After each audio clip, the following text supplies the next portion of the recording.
हामी त कसमै खाएका छौँ कि भ्रष्टाचार गर्दैनौँ, कसमै खाएका छौँ। यो गाउँपालिकामा चुनाव जितेपछि शपथ लिनुभन्दा अगाडि नै कसम खाएको हामीले कि हामी भ्रष्टाचार गर्दैनौँ। सिंहदरबारमा भएको भ्रष्टाचार सिधै गाउँ गाउँसम्म पुग्यो। गाउँमा गाउँपालिकाले जति विकासका कामहरू गरेका छन् हरेक विकासका कार्यक्रममा भ्रष्टाचार छ भनेर भन्छन्। जनताले यसरी सबैलाई एउटै डोकामा हालेर हेर्ने चलन छ। यो विकासका काम जति भयो कमिसन त्यति आउँछ, पालिका प्रमुखहरू वडा अध्यक्षहरू त्यति मोटाउँछन् भन्ने पनि आरोप लाग्छ। के रहेछ यो चाहिँ? यो चाहिँ यस्तो रहेछ, यो सरासर म सपोर्ट गर्दिनँ यसलाई, यो गलत हो। हजुर, मैले भने नि इच्छा शक्ति र इमान्दारिता दुईटा कुरा हामीले बोक्यौँ भने भ्रष्टाचार हुँदैन। हजुर, मेरै कर्मचारी यहाँ धेरै बस्न चाहँदैन। यहाँ धेरैजना कार्य अधिकृतहरू गइसक्नुभयो। किनकि खान पाइँदैन। यहाँ यो अधिकृत जान खोजेको थियो। यथार्थ कुरा गर्नुहुन्छ भने मैले उहाँ होइन बस्नुहोस्, चुनावसम्म बसिदिनुहोस् भनेपछि मात्रै मसँग निवेदनै लिएर आउनुभएको थियो, मलाई पठाइदिनुहोस् भन्थे भनेर। मैले पनि होइन, म कतिजना चेन्ज गरिराखौँ तपाईँहरूले, तपाईँले काम गर्नुपर्छ, नेपाल सरकारले पठाएको छ, तपाईँ बस्नुपर्छ, काम गर्नुपर्छ। यहाँ चाहिँ म विश्वासका साथ इमान्दारीका साथ भन्न चाहन्छु भ्रष्टाचार छैन। कसैले भ्रष्टाचार गरेको प्रमाण दिन्छ भने मैले बोलेको पनि छु, उहाँकैमा नोकर बसिदिन्छु। यहाँ भ्रष्टाचार भएको छैन, 1 रुपैयाँ पनि भएको छैन। पालिका प्रमुखलाई थाहा नदिकन अरूले त गरे होला नि अलिअलि त। हेर्नुहोस् कस्तो छ भने मैले थाहा पाउँदा त त्यसको तुरुन्तै कारबाही हुन्छ होइन, फरक पर्दैन त्यो कुरामा। अब कसैले लुकेर कसैलाई खुवाइदिन्छ होइन, जानकारी पनि दिँदैन भने त त्यो बेग्लै कुरा हो। तर मैले अहिलेसम्म कुनै पनि योजनामा भ्रष्टाचार भएको म एक योजना हेर्छु, मैले पाएको छैन र हुन पनि दिन्न। तपाईँ आफू पनि गर्नुहुन्न, अरूलाई पनि भ्रष्टाचार गर्न दिनुहुन्न। यही हो तपाईँको फर्म? एकदमै। सम्पत्ति सार्वजनिक गर्न सक्नुहुन्छ ढुक्कले? होइन, सक्छु। मेरो सम्पत्ति घटेको छ, बढेको छैन। यसरी बुझ्नुहोस्, मेरो सम्पत्ति घटेको छ, मलाई प्रमाण आयो भने खोज्यो भने मेरो सम्पत्ति धेरै नै घटेको छ। त्यही कारणले मैले भ्रष्टाचार गरेको छैन, कुनै ब्याङ्कमा पैसा जम्मा गरेर राखेको छैन। म त्यो हिसाब दिन सक्छु। जुनसुकै बेला जनताको सेवामा पूर्ण रूपमा समर्पित हुनुहुन्छ? पूर्ण रूपमा समर्पित। धेरै मोटाएको होला, म दुब्लाएको छु धेरै काम गरेर, यथार्थ कुरा हो।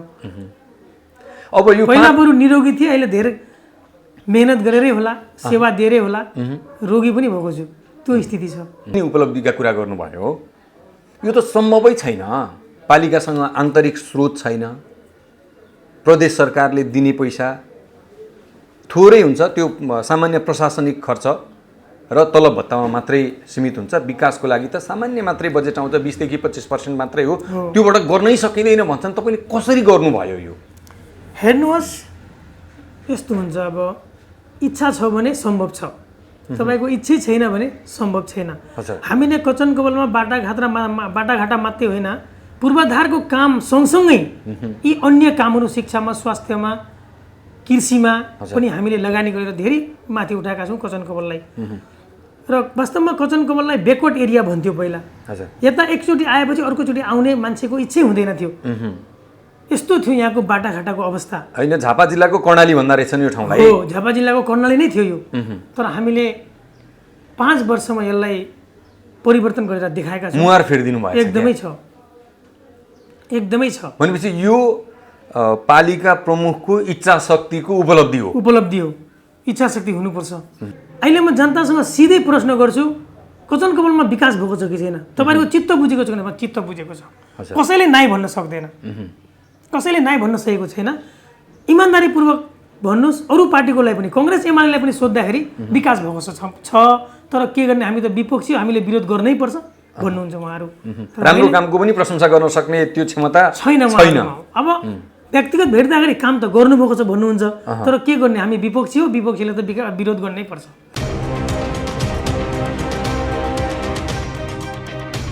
कचन कवल गाउँपालिकाका प्रमुख अन्जरा आलम हामीसँग हुनुहुन्छ। अध्यक्ष, यहाँलाई स्वागत छ। नमस्कार। धन्यवाद। नमस्ते। यो गाउँपालिका चाहिँ नेपालकै एउटा नमुना गाउँपालिकाको रूपमा तपाईँले विकास गर्नुभएको कुरा राप्रपाका अध्यक्ष राजेन्द्र लिङदेलले देशभरिका आमसभाहरूमा भन्दै आउनु भएको छ। के रहेछ त खासमा के चाहिँ काम भएछन् जनताले खोजेका, जनताले चाहेका, जनतालाई नभइ नहुने काम भनेर एकपटक हेरौँ र संसारलाई देखाउँ भनेर हामी काठमाडौँबाट आयौँ। हामीले केही ठाउँ हेरिसकेका छौँ, केही ठाउँ हेर्न बाँकी छ।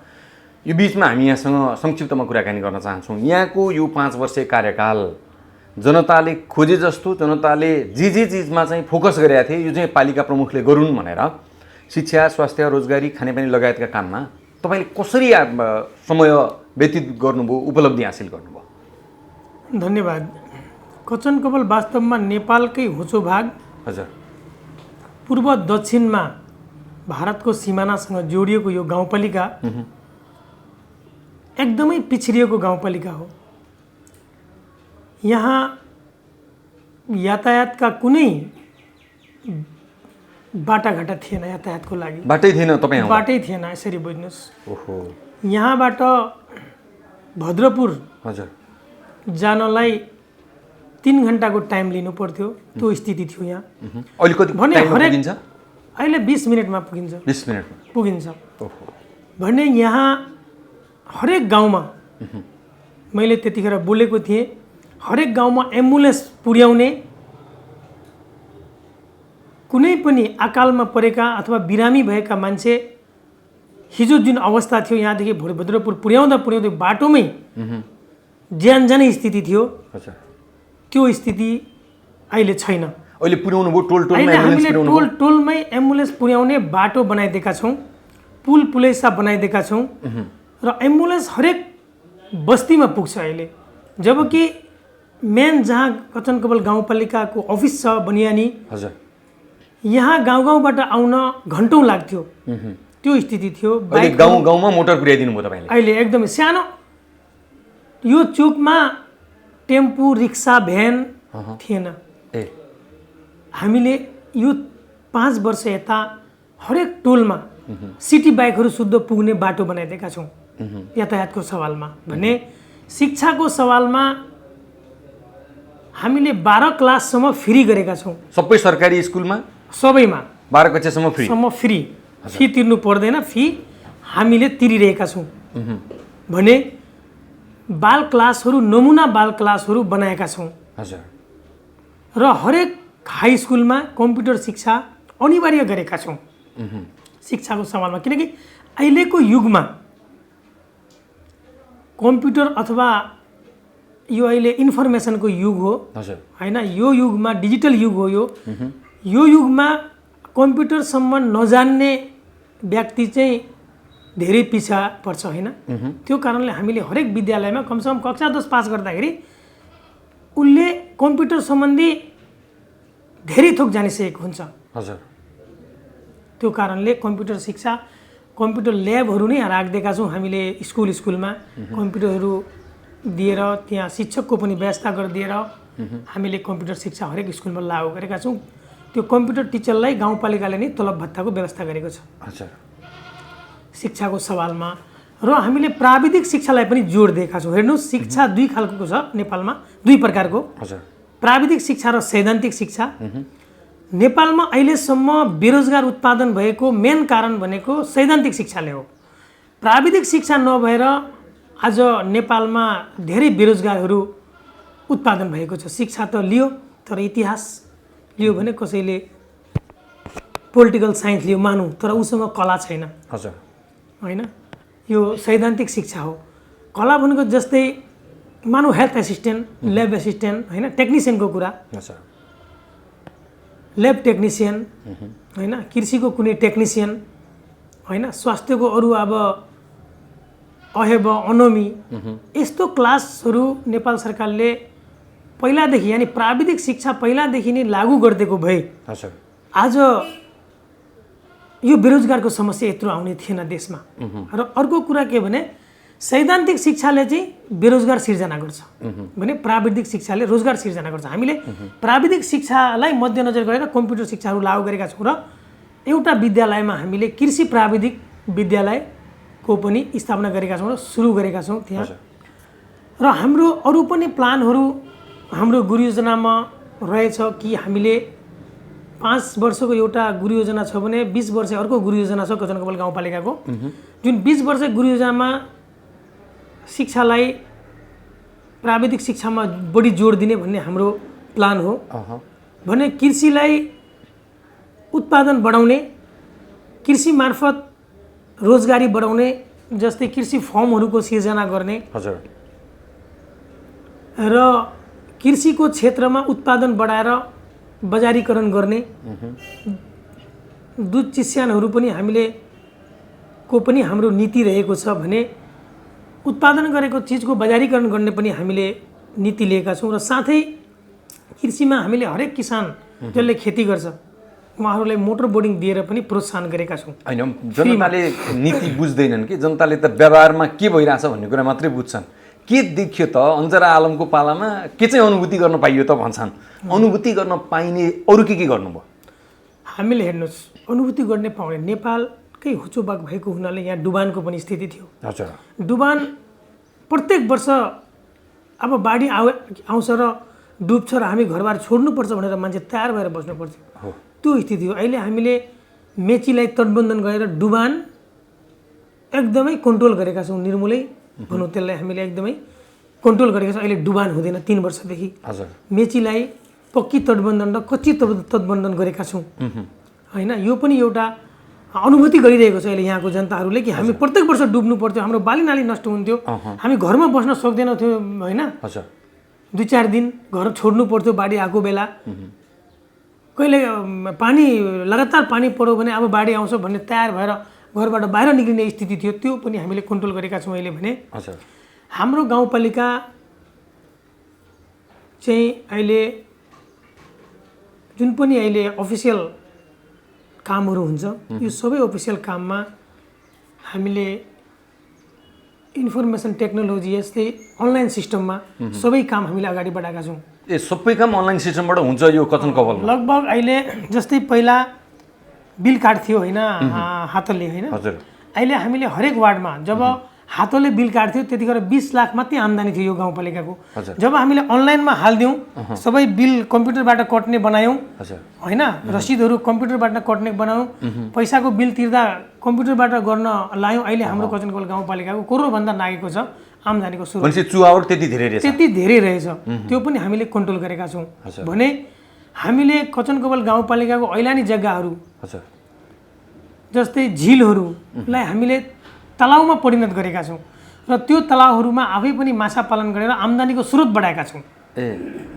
पालिकाले नै माछा पालन गर्छ? पालिकाले नै माछा पालन गरेको छ र आम्दानीको स्रोत बढाएको छ भने हामीले पर्यटनलाई पनि जोड दिएका छौँ। पर्यटन नेपालको होचो भागलाई पर्यटक स्थल बनाउनको लागि अहिले हामीले सुरक्षाको दृष्टिकोणले त्यसलाई घेराबेराको काम लगभग अन्तिम चरणमा छ नेपालको होचो भाग र त्यसको पनि हामीसँग गुरु योजनाको प्लानिङ छ। त्यहाँ चाहिँ अब पार्कहरू बनाइदिने हैन त्यहाँबाट पनि आम्दानीको स्रोत बढाउने त्यो पनि हाम्रो योजनामा छ भने हेर्नुहोस् अर्को समस्या थियो यहाँ एउटा जटिल समस्या त्यो भनेको सर्पले टोकेर प्रत्येक वर्ष 2-4 जनाको जान जान्थ्यो प्रत्येक वर्ष। त्यो 20औं वर्ष अगाडि गर्नुपर्ने विषय थियो तर कसैको ध्यान गएन। अहिले हामीले आएर सर्पडस केन्द्र स्थापना गरेको छ जसमा सारा लगानी गाउँपालिकाको छ। अहेबालाई लगेर ट्रेनिङ दिलाएका छौँ हैन उहाँलाई ट्रेनिङ दिलाएर ल्याएर त्यहाँ अब के भनौँ अहिले सर्पडस केन्द्रमा 2 जना अहेबालाई सर्पडसको तालिमको अन्तिम चरणमा पुर्याएर अहिले 1 वर्ष भयो लगभग हामीले त्यो सुरुवात गराएका छौँ। 200 भन्दा बढी मान्छेको ज्यान बचाएका छौँ। सर्पले यही वर्ष दिनमा 200 जना भन्दा बढीलाई टोकेको थियो त्यो 200 जनाको ज्यान बचेको छ। यो एउटा महत्त्वपूर्ण काम भएको छ मैले महसुस गरेको छु र जनताले पनि अनुभूति गरेको छ यो कुरालाई भने हामीले अर्को के भने जस्तै कचनकवलमा हात्ती आतङ्क पनि उत्तिकै छ अहिले पनि छ। जङ्गली हात्तीले यहाँ ज्यान लिने काम पनि गरेको छ धेरैको ज्यान गएको छ। त्यो कुरालाई पनि तार घेराबार गरेर कन्ट्रोल न्यूनीकरण गरेका छौँ भनौँ न। एकदमै त कन्ट्रोल हुन सकेको छैन। कतिपय साइड अब हाम्रो साइडमा हामीले घेराबेरा गऱ्यौँ अरू कतिपय साइडहरू खुल्ला छ तर पनि पहिलाभन्दा 90% घटेको छ। अहिले अझै 10% काम छ जुन हामी पुरा गर्छौँ हाम्रो योजनामा छ र हामी प्लानिङ गरिरहेका छौँ। र साथै कचन कवलमा स्वास्थ्यलाई हामीले हरेक वाडामा स्वास्थ्य चौकी स्थापना गरेका छौँ। जस्तै टोलमा पनि गरेका छौँ। दूर दराजका टोल थियो, यहाँ के भन्छ पिण्डलबारी भन्ने एउटा गाउँ छ जहाँ बिरिङ खोलाको पारी छ तर कचन कवलमा छ। त्यहाँ कतैबाट जाने बाटो छैन। त्यो गाउँभित्र त हामीले बाटो बनायौँ। त्यो गाउँ टच गर्नलाई बिरिङ खोलामा झुलुङ्गे पुलको पनि माग गरेर अहिले झुलुङ्गे पुलको पनि त्यो काम सुरुवात भएको थियो। तत्कालको जुन नयाँ सरकार आयो त्यो सरकारले त्यसको बजेट कटौती गरेर ठुलो समस्या भएको छ त्यहाँ। त्यो एउटा समस्याको रूपमा मैले उठाउन खोजेको छु। यो समस्या चाहिँ तुरुन्तै नेपाल सरकारले चाहिँ त्यसलाई सम्बोधन गरेर त्यहाँ बजेट हालेर तुरुन्तै सुरुवात गराओस्। जुन झोलुङ्गे पुल निर्माण कार्य अगाडि बढ्न सकेको छैन, गर्दै रोकेको छ अहिले नेपाल सरकारको कारणले। त्यसमा बजेट कटौती भएको छ। त्यो चाहिँ तत्काल गर्नुपर्छ, किनकि त्यो पिण्डलबारी भनेको नेपाल भन्नुभन्दा त्यो भारतमै जोडिएको छ र उताबाट पनि कोही सुविधा नभएर उहाँहरू हामीसँग जोड्न नपाएर चाहिँ उहाँहरूको अवस्था एकदम दयनीय भनौँ न। त्यो बाँसको टाँड बनाएर आउजाउ गर्ने व्यवस्था मिलाउनु भएको छ अहिले केही छैन। त्यहाँ नाउँमा मात्रै आवाज जावत हुन्छ। ठुलो नदी हो त्यो, तर त्यहाँ चाहिँ यसै पालि कम्प्लिट हुन्थ्यो। पुल कम्प्लिट हुन सक्ने स्थिति छैन। त्यो मूल दोषी भनेको नेपाल सरकार हो। बजेट कटौती गरेर भनेपछि स्थानीय सरकारको बजेटले पुग्दैन, केन्द्र सरकारले बजेट दिँदैन। पहिला चाहिँ योजनामा पारो काम पनि सुरु भयो, अहिले आएर बजेट कटौती गरेर जटिल समस्या भएको छ। त्यो तत्काल काम सुरु होस्, मेरो अनुरोध नेपाल सरकारलाई। यदि फेरि पनि तपाईँ नै पालिका प्रमुख हुनुभयो भने त्यो ठाउँमा जुन अवरुद्ध रहेको पुल बनाउन सक्नुहुन्छ? त्यो अवरुद्ध रहेको पुल यस्तो हो, यो पुल भनेको प्राविधिक पनि नेपाल सरकारकै हुन्छ यसमा। हजुर। जस्तै गाउँपालिकासँग त्यसको प्राविधिक पनि को अभाव छ होइन यथार्थमा। तर यो पुलको पहल म निरन्तर गरिराख्छु र अहिले पनि हामी पहल गरिरहेका छौँ। तर पनि नेपाल सरकारको अलिक लापरवाही जस्तै हो यो। सञ्चालन भएको काम चाहिँ किन रोक्नु? हजारौँ जनता छ त्यहाँ। हजारौँ जनतालाई चाहिँ अप्ठ्यारोमा पारेर अथवा दुःखमै राखेर त अगाडि बढ्नु भएन नि त हामी। त्यो कारणले त्यो जसरी भए पनि हामी त्यसलाई चाहिँ निरन्तरता दिन्छौँ र यो निरन्तरताको लागि म नेपाल सरकारसँग पनि अनुरोध गर्छु। अध्यक्षज्यू, यहाँले जुन यो पुलको समस्या भन्नुभयो, योभन्दा बाहेकका अन्य जति पनि उपलब्धिका कुरा गर्नुभयो, यो त सम्भवै छैन। पालिकासँग आन्तरिक स्रोत छैन, प्रदेश सरकारले दिने पैसा थोरै हुन्छ, त्यो सामान्य प्रशासनिक खर्च र तलब भत्तामा मात्रै सीमित हुन्छ। विकासको लागि त सामान्य मात्रै बजेट आउँछ, 20 देखि 25% मात्रै हो। त्योबाट गर्नै सकिँदैन भन्छन्। तपाईँले कसरी गर्नुभयो यो? हेर्नुहोस्, यस्तो हुन्छ, अब इच्छा छ भने सम्भव छ, तपाईँको इच्छै छैन भने सम्भव छैन। हामीले कचन कवलमा बाटाघाटा मात्रै होइन, पूर्वाधारको काम सँगसँगै यी अन्य कामहरू शिक्षामा, स्वास्थ्यमा, कृषिमा पनि हामीले लगानी गरेर धेरै माथि उठाएका छौँ कचन कवललाई। र वास्तवमा कचन कवललाई ब्याकवर्ड एरिया भन्थ्यो पहिला। यता एकचोटि आएपछि अर्कोचोटि आउने मान्छेको इच्छै हुँदैन थियो। यस्तो थियो यहाँको बाटाघाटाको अवस्था। होइन, झापा जिल्लाको कर्णाली भन्दा रहेछन् यो ठाउँलाई। हो, झापा जिल्लाको कर्णाली नै थियो यो। तर हामीले 5 वर्षमा यसलाई परिवर्तन गरेर देखाएका छौँ। मुहार फेरिदिनु भयो। एकदमै छ, एकदमै छ। भनेपछि यो पालिका प्रमुखको इच्छा शक्तिको उपलब्धि हो। उपलब्धि हो, इच्छा शक्ति हुनुपर्छ। सीमित स्रोत साधनले असीमित समस्याहरू कसरी समाधान गर्न सकिन्छ त्यो चाहिँ हामीले यहाँ गरेका छौँ। यही भन्नुभयो कि राप्रपा अध्यक्ष राजेन्द्र लिङ्गदेनले देशका विभिन्न स्थानमा भएका आमसभाहरूमा सम्बोधन गर्दै नमुना गाउँपालिका बनाएका छौँ, एकपटक गएर हेरिदिनुहोस् भनेर भन्नुभयो। त्यसपछि हामी सोही उद्देश्यका साथ यहाँको नेतृत्वमा रहेको गाउँपालिकामा के भएछन् त विकासका काम? साँच्चै राजेन्द्र लिङ्गदेनले अरू नेताले जस्तै भाषणका लागि भाषण जनता ढाँट्ने काम पो गरे हो कि चुनावको मुखमा भनेर बुझ्नका लागि हामी यहाँ आएका छौँ। हामीले कतिपय कुरा हेरि पनि सकेका छौँ। भनेपछि एउटा पालिका प्रमुखको इच्छा शक्तिले सिङ्गो पालिकावासीले परिवर्तनको महसुस गर्न सके। अहिले म गएर तपाईँले यथार्थ कुरा गर्छु, रायनजीले हाम्रो केन्द्रीय अध्यक्षज्यूले सही कुरा गर्दै हुनुहुन्छ।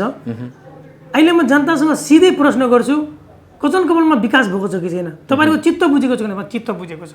कसैले नाइ भन्न सक्दैन, कसैले नाइ भन्न सकेको छैन। इमान्दारीपूर्वक भन्नुहोस्, अरू पार्टीकोलाई पनि, कङ्ग्रेस एमालेलाई पनि सोद्धाखेरि विकास भएको छ। तर के गर्ने, हामी त विपक्षी, हामीले विरोध गर्नै पर्छ। भन्नुहुन्छ उहाँहरू। राम्रो कामको पनि प्रशंसा गर्न सक्ने त्यो क्षमता छैन उहाँहरूमा। अब व्यक्तिगत भेट्दा अगाडि काम त गर्नुभएको छ भन्नुहुन्छ, तर के गर्ने, हामी विपक्षी हो, विपक्षीले त विरोध गर्नै पर्छ। तर उहाँहरूलाई पनि यो महसुस छ कि कञ्चन कोवलले अरू गाउँपालिकाले गर्न नसकेको काम कञ्चन कोवलले गरेर देखाएको छ। हामीले स्वास्थ्य बिमा पनि लागू गरेका छौँ यहाँ। स्वास्थ्य बिमा पनि हामीले प्रत्येक वर्ष 500 जनालाई गरिदिएका छौँ। अहिले एउटा गन्धर्व समाज भन्ने छ जो लोप उन्मुख जाति हो नेपालको, उहाँहरूलाई हामीले प्रत्येक वर्ष स्वास्थ्य बिमा हामीले नै गरिदिएका छौँ करिब 45 परिवारलाई। अन्य करिब यो हामीले अहिलेसम्म 500 परिवारलाई स्वास्थ्य बिमा गरिदिएका छौँ अनुमान। र त्यो 45 परिवार पनि हो त्यसैमा। स्वास्थ्य बिमा चाहिँ गरियो तर त्यसबाट लिने लाभ चाहिँ लिन पाइएन भन्ने गुनासो पनि आउँछ होला नि? आउँछ। यस्तो छ, अब सबै नागरिक अलिक सचेत हुँदैन। 100मा 100 सचेत त छैन नि त मान्छे। छैन। त्यो कारणले उहाँहरूले 100ले 100 लाभ लिन नसके पनि 80%ले लाभ लिएको कुरा मैले महसुस गरेको छु। किनकि अहिले अलिकति ढिलो भएको थियो पैसाको, बजेटको अलिकति अभावले भने उहाँहरू धाइराख्नु भएको थियो यहाँ हाम्रो किन स्वास्थ्य बिमा ढिलो भनेर, होइन? भन्नुको मतलब त उहाँहरू त सचेत हुनुहुन्छ नि।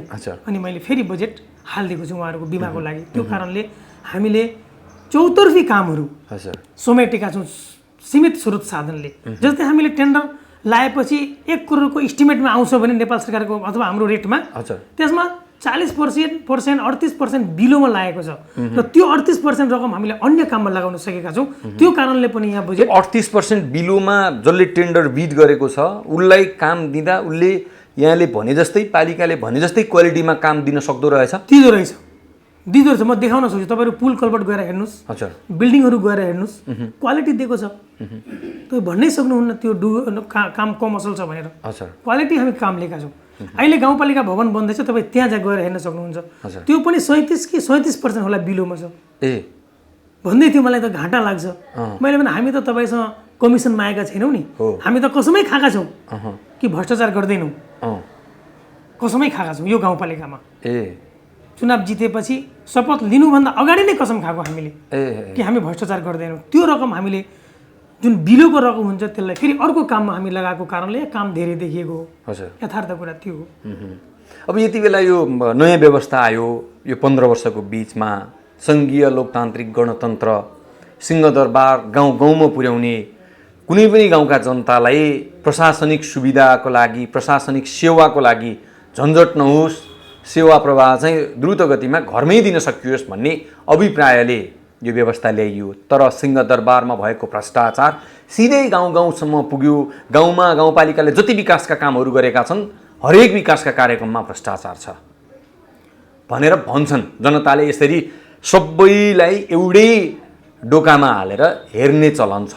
यो विकासका काम जति भयो कमिसन त्यति आउँछ, पालिका प्रमुखहरू वडा अध्यक्षहरू त्यति मोटाउँछन् भन्ने पनि आरोप लाग्छ। के रहेछ यो चाहिँ? यो चाहिँ यस्तो रहेछ, यो सरासर म सपोर्ट गर्दिनँ यसलाई, यो गलत हो। मैले भने नि इच्छा शक्ति र इमान्दारिता दुईटा कुरा हामीले बोक्यौँ भने भ्रष्टाचार हुँदैन। मेरै कर्मचारी यहाँ धेरै बस्न चाहँदैन। यहाँ धेरैजना कार्य अधिकृतहरू गइसक्नुभयो। किनकि खान पाइँदैन। यहाँ यो अधिकृत जान खोजेको थियो। यथार्थ कुरा गर्नुहुन्छ भने मैले उहाँ होइन बस्नुहोस्, चुनावसम्म बसिदिनुहोस् भनेपछि मात्रै मसँग निवेदनै लिएर आउनुभएको थियो, मलाई पठाइदिनुहोस् भन्थे भनेर। मैले पनि होइन, म कतिजना चेन्ज गरिराखौँ, तपाईँले काम गर्नुपर्छ, नेपाल सरकारले पठाएको छ, तपाईँ बस्नुपर्छ, काम गर्नुपर्छ। यहाँ चाहिँ म विश्वासका साथ, इमान्दारीका साथ भन्न चाहन्छु भ्रष्टाचार छैन। कसैले भ्रष्टाचार गरेको प्रमाण दिन्छ भने मैले बोलेको पनि छु, उहाँकैमा नोकर बसिदिन्छु। यहाँ भ्रष्टाचार भएको छैन, 1 रुपियाँ पनि भएको छैन।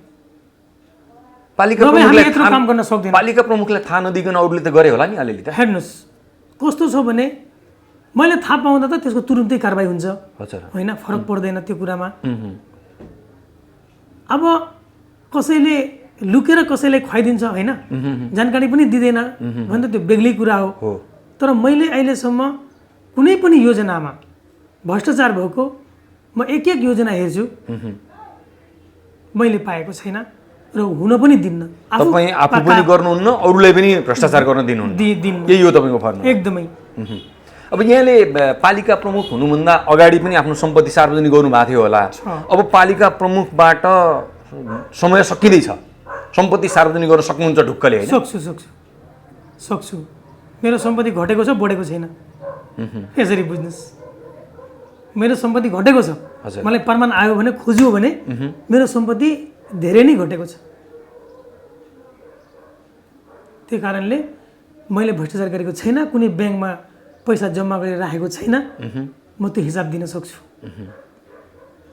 जुनसुकै बेला जनताको सेवामा पूर्ण रूपमा समर्पित पूर्ण रूपमा समर्पित। धेरै मोटाको होला, म दुब्लाको छु धेरै काम गरेर, यथार्थ कुरा हो। अब यो पहिला बरु निरोगी थिए, अहिले धेरै मेहनत गरेरै होला, सेवा दिएरै होला, रोगी पनि भएको छु। त्यो स्थिति छ, बिपी बढ्न थालेको छ, यथार्थमा बढ्नुहुन्छ भने। त्यो कारणले हेर्नुहोस्, यदि गाउँपालिका प्रमुख सही छ, ऊ निष्पक्ष छ, ऊ भ्रष्टाचार रहित छ, उसको नियतमा कुनै किसिमको लोभ छैन भने थोरै पैसाले पनि धेरै काम गर्न सकिन्छ। सीमित स्रोत साधनले असीमित कामहरू गर्न सकिन्छ, तर असीमित स्रोत साधनले कतिपय त सीमितै काम गरेको छ। अब हामीले सुनेका छौँ अध्यक्ष, हाम्रो पार्टीले, हजुर, पार्टीमा अहिले चुनावको पिरियड छ होइन, मलाई सर्वसम्मतले नै अध्यक्ष दियो। उम्मेदवार भइसक्नुभयो तपाईँ? हो, सर्वसम्मतले दियो मलाई उम्मेदवार। हेर्नुहोस्, अब म भ्रष्टाचारी, म त्यस्तो गलत भएको भए त दिँदैन थियो नि त, कारबाही गर्थ्यो नि पार्टीले, कारबाही गर्थ्यो नि त पार्टीले। राजेन्द्र लिङदेनको पार्टीमा बसेको छु, भ्रष्टाचार गर्नु, आमाको रगत खानु भन्नुहुन्छ उहाँ होइन, खानु जरो हो भन्नुहुन्छ, त मलाई त कारबाही गरिहाल्नु हुन्थ्यो। त्यो कारणले मैले भ्रष्टाचार गर्न दिएको छैन र आफू पनि भ्रष्टाचार गरेको छैन। दावाका साथ जहाँ पनि भन्छु, कसैले प्रमाण निकालिदिन्छ भने बेहोर्न तयार छु। यतिको मान्छे त भेट्नै गाह्रो छ। ल भनिदिनुहोस्, अब पहिलो 5 वर्षको कार्यकाल सकिने लाग्यो यहाँको, दोस्रो 5 वर्ष कार्यकालका लागि तपाईँ फेरि उम्मेदवार बनेर मैदानमा उम्मिँदै हुनुहुन्छ। अहिले भ्याइ नभ्याइ छ, यहाँसँग भेट्नै गाह्रो छ, हामीले बल्ल बल्ल टाइम पायौँ होइन। अब दोस्रो 5 वर्ष कार्यकालमा तपाईँ कचनकवल गाउँपालिकाको प्रमुख हुनुभयो भने के काम गर्नुहुन्छ? हेर्नुहोस्, मैले अब नीतिगत कुरा भन्न खोजेको, मैले कृषिमा पीडा देखेको छु। कृषिमा हेर्नुहोस्, कृषिमा नेपाल सरकारले पनि खादमल दिन सकिरहेको छैन कृषकहरूलाई। सिँचाइको समस्या छ, औषधिको समस्या छ, भारतबाट ल्याउँदा बोर्डर टाइट छ। अहिले किसानलाई मैले जुन नेपाल सरकारले दिनुपर्ने सुविधा हो अथवा प्रदेशले र गाउँपालिकाले वास्तवमा हामी दिन सकिरहेका छैनौँ। हामीले मलखादको लागि सिफारिस गर्ने हो, व्यवस्थापन गरिदिन सकेका छैनौँ। व्यवस्थापन प्रदेश केन्द्रले गर्ने हो।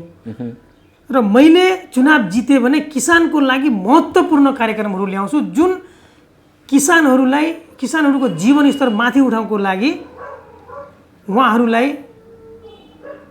अनुदानको व्यवस्था गर्ने र मल नेपाल सरकारसँग सिफारिस लिएर हुन्छ कि प्रदेशसँग हुन्छ, मलको पूर्व तयारी गर्ने 6 महिना अगाडि। मानौँ 6 महिना असारमा खेती छ भने यतिखेर नै मलको तयारी गर्ने व्यवस्था मिलाउँछु म। र उहाँहरू कृषकलाई प्राविधिकको पनि व्यवस्था गराउँछु म। जस्तै रोग लाग्छ, त्यो प्राविधिकको पनि व्यवस्था गराउँछु। कृषिमा क्षति भयो भने क्षतिपूर्तिको पनि व्यवस्था म गर्छु, किनकि मैले धेरै अनुभव बटुलेको छु। अन्नबालीको पनि इन्सुरेन्स पनि गरिदिने र क्षतिपूर्तिको पनि व्यवस्था गर्ने सँगसँगै। कस्तो भन्दाखेरि किसानलाई धेरै मार छ यहाँ, किसानको पीडा कसैले बुझेको छैन। यो मैले केही वर्षमा अनुभव गर्न पाएको छु। यो भोट पाउनुको लागि मात्रै उठाउनु भएको एजेन्डा होइन नि। हेर्नुहोस्, गर्दै जाँदाखेरि कपालमा असीमित समस्याहरू थियो। मैले सीमित स्रोत साधनले गर्नुपर्ने स्थिति थियो। तपाईँको घरमा चामलै छैन भने मासु किन्नुहुन्छ त? कहाँबाट किन्नुहुन्न? पहिले चामलै किन्नु पर्यो, जसरी किन्नु पर्यो नि। यहाँ एक गाउँबाट अर्को गाउँ जाने पुल थिएन, त्यो समस्या थियो नि। एक ठाउँबाट अर्को ठाउँ जाने बाटो थिएन। भोलि उत्पादन गरेको चिज भद्रपुर पुर्याउन सक्ने स्थिति रहेन भने किन उत्पादन गरेर के गर्ने? ती बिग्रिन्छ होइन। त्यो कारणले हामीले बाटाघाटा भनेको सर्कुलेसन गर्ने एउटा माध्यम हो। त्यो कारणले हामीले अहिले फर्स्ट प्रायोरिटी हाम्रो वास्तवमा पूर्वाधारमै थियो। शिक्षामा पनि छ, स्वास्थ्यमा पनि छ। यी समस्याहरूलाई हल गर्दा गर्दै यो छोटो टाइम हाम्रो बितेको छ। 30औं वर्षसम्म 2046 सालमा प्रधानमन्त्री आएको हो नि। 46 सालदेखि अहिलेसम्म एउटा मात्रै समस्या समाधान गरिदिएको भए, किसानको समस्या एउटा समाधान गरिदिएको भए नेपाल सरकारले। त्यसपछि 5 वर्षमा किसानको समाधान गरिदियो, 5 वर्ष स्वास्थ्यमा समाधान गरिदियो, हो अर्कोमा के अरे शिक्षाको समाधान गर्नु होइन गरिदियो। यसरी गरेको भए त न्यूनीकरण भएर जान्थ्यो नि। हो कुनै समस्याको समाधान छैन, राजनीतिक मुद्दा एजेन्डा मात्रै छ। जस्तै राजनीतिक क्रान्तिहरू मात्रै भयो नि देशमा, हो देशमा त आर्थिक क्रान्ति भएन। आर्थिक क्रान्ति भएको भए त यो स्थिति हुने थिएन। अहिले पनि ब्याङ्कमा पैसा छैन। के कारणले पैसा छैन? अहिले किसानहरूले 2 लाख 4 लाख लोन खोज्दा पनि भेटिरहेको छैन। कसरी किसानहरू चाहिँ माथि उठ्नु? त्यो स्थिति छ भने हाम्रो देशमा अब आर्थिक क्रान्तिको आवश्यकता छ होइन। अब राजनीतिक क्रान्ति आवश्यकता छैन। हजुर जतिसुकै राम्रो संविधान बनाए पनि, जतिसुकै मैले पिच राम्रो बनाइदिए पनि घरमा खाना छैन भने अर्थ छैन त्यो पिचको छ उसलाई त्यो पिच हेरेर खुसी हुन्छ त? भएन, हुँदैन नि। त्यो कारणले नेपाल सरकारले पनि अब कार्यक्रम ल्याउँदाखेरि किसानको लागि, मजदुरको लागि, बेरोजगारको लागि ल्याउनु। जस्तै मैले 5 वर्ष स्थानीयमा मैले सेवा गरेँ भनौँ न होइन। अहिले मैले के देखिरहेको छु भने यहाँको समस्या बेरोजगारको समस्या पनि छ एउटा। यो बेरोजगार समस्याले गर्दाखेरि आज के अरे कचन कवलका धेरै दाजुभाइहरू विदेश प्लान हुनुपर्ने स्थिति छ। यही 2-4वटा फ्याक्ट्री भएको भए जानुपर्ने थिएन। त्यहाँको 40,000 यहाँको 20,000 भेटेको भए त यी गर्नुहुन्छ त रमाएर होइन। यहाँ नेपाल सरकारले रोजगारलाई पनि मध्यनजर गरेर कुनै वर्ष यो 46 सालदेखि 74सम्मै भनौँ अथवा 78सम्मै भनौँ रोजगारको कुनै कार्यक्रमहरू ल्याएन नेपाल सरकारले। हामी त सानो गाउँपालिका 10, 15, 13 करोड 14 करोडको बजेट हुन्छ, हामीले कहाँबाट ल्याउन सक्छौँ? गाह्रो छ कि छैन? त्यो कारणले समस्याहरू सबै अध्ययन गरेको छु मैले। समस्याहरूको समाधानको लागि गाउँपालिकाले नीतिगत निर्णयहरू पनि गरेको छ, गुरु योजना पनि बनाएको छ। कृषिको गुरु योजना, शिक्षाको गुरु योजना, स्वास्थ्यको गुरु योजना होइन, पर्यटनको गुरु योजना, हजुर यी सबै योजनाहरू हामीले बनाएका छौँ र मैले यी योजनाहरूलाई निरन्तरता दिने मेरो सोच छ र यी निरन्तरता दिएर कजनकवल गाउँपालिकाले पूर्ण डिजिटल नमुना गाउँपालिका बनाउने योजना रहेको छ आगामी कार्यकाल। एकदमै आगामी त्यो अवसर पाउनुभयो भने एकदमै पाएँ भने यो पालिकालाई डिजिटल पालिका बनाउने इच्छा छ। ल अब अन्तमा बताइदिनु। बेरोजगारको पनि समस्या हल गर्ने यहाँको जुन जग्गा जमिन छ, हजुर त्यो जग्गा जमिनलाई पनि यी स्रोत साधनलाई पनि सदुपयोगमा ल्याउने। किनकि मैले धेरै अध्ययन गरिसकेको छु। यहाँ एउटा फसल हुन्छ बर्खाको बेलाको फसल, त्यसपछि जग्गा बाँझो हुन्छ। हजुर ती पनि बेरोजगार युवाहरूलाई रोजगार दिन सकिन्छ। बेरोजगारलाई लोन दिएर होइन, उहाँहरूलाई आफ्नै जग्गामा उत्पादन गरेर एउटा किसानलाई एउटा उत्पादन गर्ने प्रोग्राम ल्याउने। कसैले काँक्रा उत्पादन गर्छ भने, कसैले मकै गर्छ भने, कसैले प्याज उत्पादन गर्ने, यसरी उत्पादनको पनि चाहिँ वर्गीकरण गरिदिने।